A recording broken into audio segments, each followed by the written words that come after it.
Mula sa red carpet, diretso sa simbahan, ano nga ba ang nag-udyok sa ilan sa mga pinakasikat na Hollywood stars na itaya ang lahat para sa kanilang pananampalataya? Akala natin nasa kanila na ang lahat. Kasikatan, kayamanan, tagumpay. Pero sa likod ng kamera, may isang longing na hindi kayang bilhin ng pera. Isang longing para sa mas malalim na meaning. Here are 5 Hollywood celebrities na nag-convert to the Catholic faith. At kung sci-fi geek ka, magugustuhan mo ang pang number 5. Okay, let's do this. Unahin natin ang isang aktor na kilalang kilala ng henerasyon na ito. Alam niyo ba yung Padre Pio movie? Kung di niyo pa napapanood, huwag niyo nang panoorin dahil ang pangit ng pelikulang yon. Pero may isang magandang naidulot ang pelikula na yon. Ang conversion to Catholicism ng celebrity number 1 natin na si Shia LaBeouf. Mula sa pagiging Disney child star hanggang sa bida ng mga Transformers movies, parang naabot na ni Shia ang pangarap ng marami. Pero sa likod ng tagumpay, ang buhay niya ay naging punong-puno ng kontrobersya at mga personal problems. Umamin pa nga siya na naging atheist siya noon. At ang buhay niya ay tila isang rumaragasang tren na malapit nang madiskaril. Nagbago na lang ang lahat nung tinanggap niya ang role bilang si Padre Pio. Ginawa niya ito hindi dahil sa pananampalataya, kundi para sagipin ang career niya.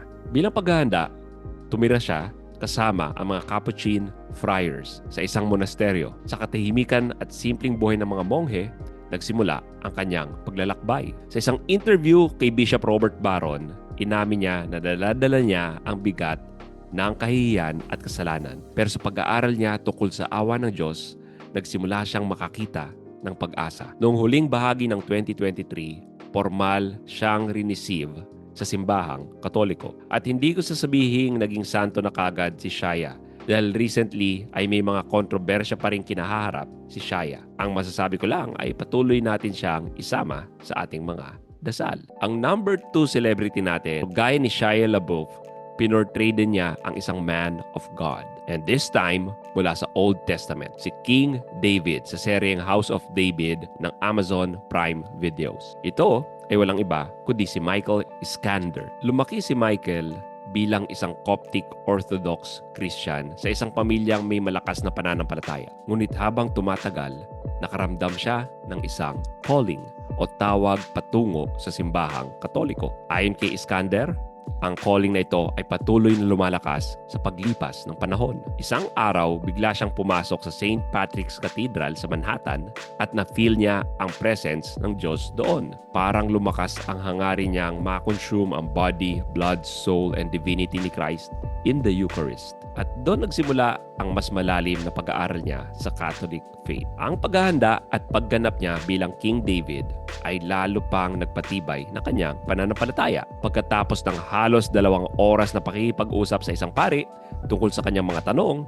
nagpasa siyang sundin ang tawag na ito. Kaya, noong August 21, 2025, ginawa niya ang kanyang profession of faith at opisyal siyang sumali sa Katolisismo. Hindi na niya kailangang ulitin ang mga rite of passage sacraments dahil recognized naman ng simbahan ang mga sacraments ng Coptic Orthodox Church. Celebrity number 3, Gary Sinise. Para sa marami, siya ang hindi malilimutang si Lieutenant Dan sa Forrest Gump. Pero si Gary Sinise ay higit pa sa isang aktor. Isa siyang philanthropist at mula noong 2010 ay naging siyang isang debotong Katoliko. Ang kanyang paglalakbay ay nagsimula sa conversion ng kanyang asawang si Moira. Noong dekada 90, sa gitna ng isang bagyo, biglang sinabi ni Moira kay Gary na siya ay magiging Katoliko. Imagine niyo yun, may bagyo sa likuran mo, nagde-drive daw kayo, then sinabi bigla ni Moira na tumahan muna sila sa isang simbahan. At kahit nagulat nung una, sinuportahan ni Gary ang desisyon ng kanyang asawa. Then sinimulan nilang ipadala ang kanilang mga anak sa Catholic school at sama-sama silang nagsisimba. Ang simbahan ang naging santuario at place of great comfort nila, lalo na pagkatapos ng malagim na pangyayari ng 9/11. Sa mga hindi nakakalam kung ano yung 9/11 na yun lang naman ang isa sa worst days in American history. Then sa loob ng 10 taon, unti-unting lumago ang pananampalataya ni Gary. Kaya noong Christmas Eve ng 2010, ginulat niya ang kanyang pamilya nang dalhin niya sila sa simbahan kung saan formal siyang tinanggap sa simbahang Katoliko matapos niyang lihim na dumalo sa mga klase ng RCIA. Ang kanyang pananampalataya ang isa sa mga pundasyon ng kanyang walang sawang paglilingkod sa mga veterano sa pamamagitan ng Gary Sinise Foundation. Okay, bago tayo magpatuloy sa numbers 4 and 5, nais ko munang humiling ng dalawang bagay. Ang channel na ito is under attack minsan ng mga negative forces at lalo na yung isa ko pang channel na The Sentinel PH na kumakalaban sa woke ideology. Kaya one thing you can help us with is ipagdasal niyo po kami na bigyan ni Lord ng grace para magpatuloy sa misyon na ito. Number 2, ang isang goal ng channel na ito is to make the Catholic faith viral. Kaya kung hindi pa kayo subscribe, bakit hindi nyo pa gawin?